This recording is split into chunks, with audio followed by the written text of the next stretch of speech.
에이블리 코퍼레이션 2022년도 실적을 스로프트 회계로 분석하고 2023년도 매출액을 예측해 보도록 하겠습니다. 2022년도에 매출은 91% 증가했고 영업손실 7.1%가 증가했습니다. 상품 회전율은 24.6회전으로 상당히 높은 형태로 나타납니다. 그리고 2023년도 매출 예측은 손익분기점 예측 기준으로 산출해 보도록 하겠습니다. 내용이 좋았다고 생각하시면 구독, 좋아요 부탁드리겠습니다. 에이블리 코퍼레이션을 분석하게 된 동기는 노자훈 배동주 기자가 조선 비지에서 에이블리 1조 이상 몸값에 2천억 투자 유치 추진, 주관사의 SC증권, 스탠다드 채터드 증권이네요. 해외 PE, 연금펀드 위주로 시리즈 C 구성 목표. 시리즈 C라는 게 뭔지 잘 모르겠습니다만은 패션 커머스 플랫폼 에이블리를 운영하는 에이블리 코퍼레이션이 약 2천억 규모의 시리즈 C 투자 유치에 나섰다. 기업 가치는 최소 1조 원을 목표로 하고 있는 것으로 전해졌다. 6일 투자은행 업계에 따르면 에이블리는 최근 한국 스탠다드 차타드 은행을 주관사로 선정하고 구속 투자 유치 작업에 착수했다. IB 업계 관계자는 에이블리는 다음 라운드에서는 무조건 유니콘이라는 게 기업가치 1조 원 이상의 비상장 스타트업을 목표로 하고 있다고 말했다고 전했습니다. 에이블리는 입점 마켓 5만 개, 월간 사용자 수 700만 명, 회원 수 1100만 명으로 여성 패션 플랫폼 중 1위 업체다. 올해 상반기 흑자 전환에 성공하며 창사 이래 최고 실적을 냈다. 이렇게 소개를 하고 있네요. 궁금해져서 그러면은 원가 회계 손익으로서 2022년도 매출액은 1785억 원으로서 2021년에 비해서는 90.9%가 증가했습니다. 상품 재고는 37.4%가 증가했고요. 매출원가가 적게 증가했으니까 매출총이익 91.6% 증가했고 판매관리비가 46.9% 증가해서 그 매출 총이익률이 더 높으니까 이 영업이익이 좀 더 많이 낮겠죠. 그런데 금액상으로는 절대 금액이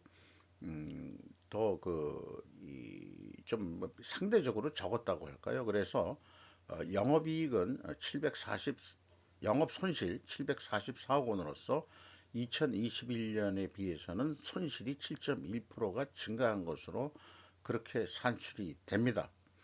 그러나 그 원가 생산성은 상승한 것으로 이렇게 또 산출이 돼요. 그리고 영업이익률도 개선이 됐죠. 이런 거로 봐서는 매출 증가에 따라서 영업이익률과 그 다음에 원가 생산성이 지금 상승되고 있다는 것을 2022년도에 또 보여주고 있습니다. 스르프 회계하고의 그 차이는 없습니다만은 스르프 손익 구조 방식으로 다시 표현을 해 봤습니다. 그리고 뭐 원가 회계에서도 요 차이를 계산하면은 맞겠지만은 추가적으로 그 상품 매입 가격 하락 또는 판매 가격 상승으로 추론을 해볼 수 있겠습니다. 매출 증가율보다 상품 매출 원가, 매출 재료비가 더 그 적게 증가했으니까 그 차이가 9.4%니까 상품 매입 가격이 더 싸게 구입을 했다든지 만약 그대로 어떻게 그 상품 매입 가격이 어떻게 어떤 수준으로 구매했는지는 몰라도 또 판매 가격은 올렸다라고도 요 대목에서 해석할 수 있겠습니다. 두 가지 해석이 이제 가능한 것으로 보입니다. 스루풋 금액 증가했고요. 스루풋율은 2% 상승을 했습니다. 판매 관리비 46.9% 증가했고요. 그 결과 TOE 생산성 0.15 상승했습니다. 영업손실, 원가 회계 손실하고 마찬가지로 금액상으로는 손실액이 증가를 했습니다. 재고자산 내역을 보면은 상품이 7억 7,800만 원 증가한 것으로 이렇게 나옵니다. 비용의 성격적 분류라는 것은 A 분리 경우에는 감사보고서에 공시되질 않는데 제가 이것은 임의적으로 작성을 해 본 겁니다. 재고가 증가했기 때문에 비성분이라는 이 포맷으로 표현할 때는 이제 마이너스로 표현하게 되어 있고요. 상품 매입액을 역으로 추출해 낼 수 있겠습니다. 그래서 AB를 더한 금액이 상품 매출 원가가 되겠고요. 운영비용 그대로 가져왔습니다. 판매 관리비입니다. 여기에서는 그래서 이 운영비용과 판매 관리비는 동일한 금액이고 상품 유통업으로서 당연히 제조업이 아니니까 가공비는 산출이 될 수가 없겠습니다. 그래서 일반적으로 제조업에서 하는 그 총 제조 비용 이런 게 없고 어, 이것을 그 총 제조 비용 성격은 유통업에서는 총 매입 비용이라고 이제 제가 명명을 좀 했습니다. 매출원가에서 이제 이 재고의 변동액을 더한 것이 결국 이게 상품 매입액이 되겠습니다. 총 매입액 2월 된 재고 플러스 아니면 감소했든지 그거에 상품 매입액을 한 것이 총 매입 비용이라고 이 명명을 하면은 될 것 같더라고요.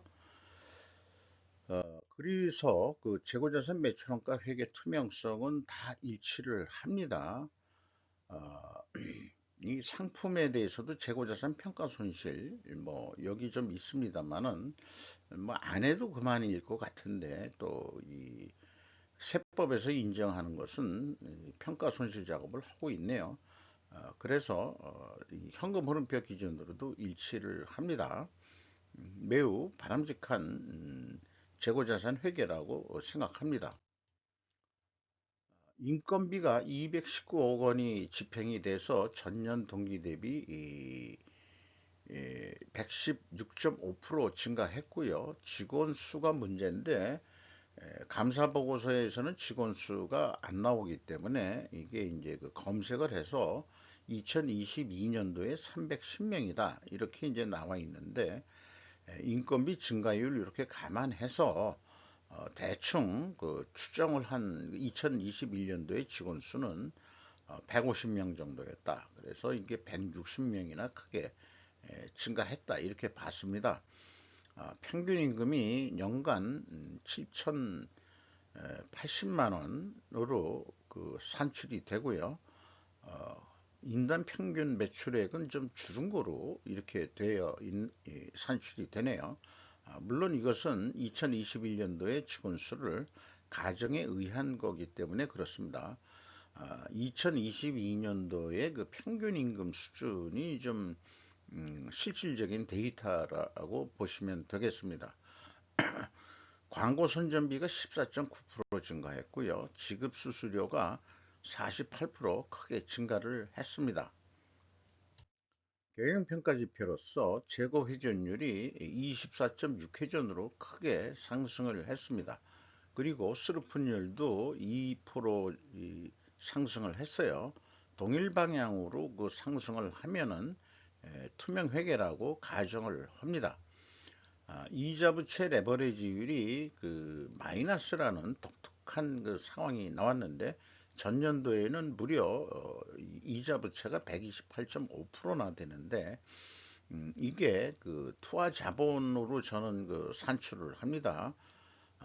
이 투하 자본 자체가 마이너스 442억 원이기 때문에 그 투하 자본은 자산 총계에서 비이자 부채를 빼는 겁니다. 마이너스로 표현되는 그런 상황이 연출이 됐습니다. 투자자본 이익률이 뭐 크게 급변을 했어요. 그리고 매출 채권 회전율은 15.8회전, 매입 채무 지급 속도는 3회전, 대금 지급 속도는 엄청 느리네요.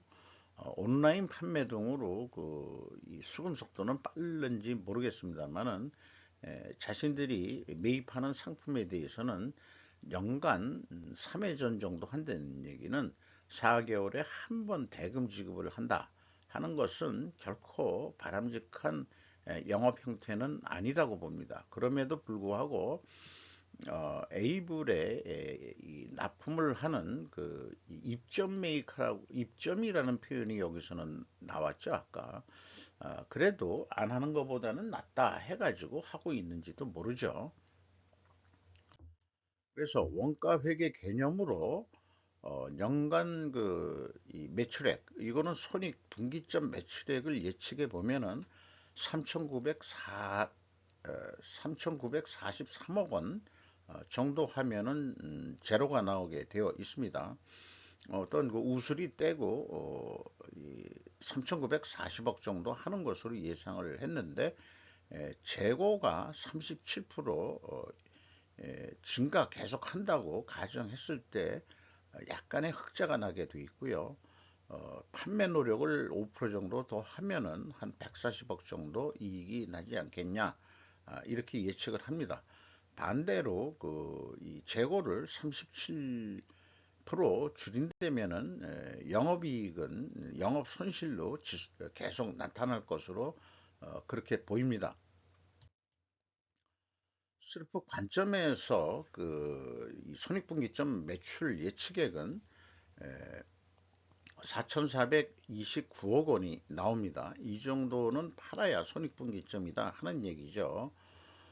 그것은 그 판매 가격 이런 이 마진율이 변동 없이 간다고 봤을 때 그렇습니다. 그러나 뭐 나름대로 이 정도 매출을 위해서는 그 매출 재료비가 120% 정도는 올라야 된다. 이렇게 이제 그 추정을 해가지고 산출을 3,926억 정도 하는 것으로 이렇게 이제 그 계획을 잡아봤습니다. 그렇게 될 경우에 스르프상으로는 영업 적자 300억이 나오게 되어 있어요. 이것을 흑자로 어떻게 아까 그 손익분기점이 4천억 잠깐 넘었죠. 그 정도까지는 해야 되는데 그러면은 현실적으로 어떻게 그 매출을 올리는 게 뭐냐 그러면은 결국은 상품 회전율을 30회전까지 올려야 된다는 목표가 나옵니다. 그래서 매출액을 4,747억 정도 하면은 영업이익이 179억 정도 나오는 것으로 예측이 됩니다. 올해 상반기에 흑자 전환을 했다니까 매출액이 상당히 증가했을 것으로 예상이 됩니다만은 비상장 기업이라서 감사보고서 1년에 한 번 정도 내는 거니까 그것은 그 기자가 취재들 할 때는 이제 내부적으로 자기네들 정보를 공개했는지 했는 것 같아요. 어쨌든 그 계약 단가 어떤 그 하나의 이 상품 판매 가격이라고 그냥 비유를 하면은 스루폿 회계 기준은 이 39만 원대, 39만 2천 원대인데 원가 회계 기준은 39만 4천 원대. 요 정도 차이가 있다. 스루폿 회계가 금액이라도 좀 적게 계획을 했다. 이렇게 좀 볼 수 있겠습니다. 재고가 이 증가할 경우에는 이 스르프 쪽에서는 에, 일반적으로 가격이 낮게 산출이 됩니다. 재무 지표로서요, 주로 잉여 현금 흐름을 뽑는 게 이제 주 목적입니다. 채권자 잉여 현금 흐름 3억 5,800만 원 이자를 가져갔는데 이자 부채율이 이제 그 아까 마이너스로 좀 표현이 됐죠. 투하자본이 그 마이너스인 관계로 어쨌든 그 이 지급 이자율이 3.6%로 그 상승을 했고요. 그 다음에 그 주주잉여 현금 흐름은 주주들이 269억 원을 더 추가로 그 납입을 했다 이렇게 됩니다. 이게 이제 보통 유상 증자 등으로 돈이 들어온 겁니다. 2021년도에 874억 원 유상 증자를 했고 그 다음에 그 2022년도에는 269억 원을 유상 증자를 했습니다. 이 두 가지를 합한 것이 회사 잉여 현금 흐름으로서 마이너스 266억 원의 현금이 나갔다. 이렇게 보시면 되겠고요. 최종적으로 그 다른 그 것까지 포함해 가지고 566억 원의 현금이 최종 현금 흐름이 나갔다. 이렇게 산출이 됩니다. 현금 버퍼율 상당히 낮은 수준으로 되어 있고요. 이익잉여금률은 결성금률로서 136.2%로 증가되어 있는 상태입니다. 이것이 플러스가 되는 날이 올해부터 될려는지는 모르지만은 올해는 안 되겠죠. 올해 이익이 난다 그래도 이건 누적적인 이 결성금의 누적 금액이니까요. 이렇게 산출이 될 수 있겠습니다. 그리고 그 재무 상태에서 어, 뭐 여러 가지가 있습니다만은 그 이 단기 대여금이라는 게 10억 정도 에이블리 블랙이라는데 10억을 대여를 했는데 실질적으로 대손 충당금을 똑같이 100으로 봤어요. 10억. 그러면은 지금 대여금이 없어졌다는 뜻입니다. 못 받을 돈인 것 같아요. 10억의 현금을 에이블리 브렉에다가 돈을 빌려줬다가 자회사인데 못 받는다 그러면은 이런 게 조금 의심스럽습니다. 돈을 뭔가 유용한다 하는 그런 기분이 드는 거로 회계 처리가 된 것 같습니다. 2021년도에는 그런 돈이 없죠. 어, 유형 자산이 한 79억 정도, 그 43억 원이 증가했는데 말하자면은 그 자기네들의 그 영업장이라든지 또 매장이라든지 이런 것들에 또 뭐 전산 설비도 있을 수 있겠습니다. 이런 곳에 43억을 더 투자를 했다. 이런 얘기가 되고 직원도 상당히 증원을 시킨 것으로 그렇게 인식이 됩니다. 에이블리 코퍼레이션이라는 데가 그 2023년도에 흑자로 돌아섰다고 그러는데 지금 그 매출의 그 증가율이나 그또 여러 가지 그 이 경영 지표로서 회전율이 올라가고 상품 회전율이 이런 거로 봤을 때는 가능성이 있겠다. 그런 생각을 해보게 됩니다. 이상 그 에이블리 2022년도 실적을 감사 보고서를 통해서 분석을 해 봤습니다.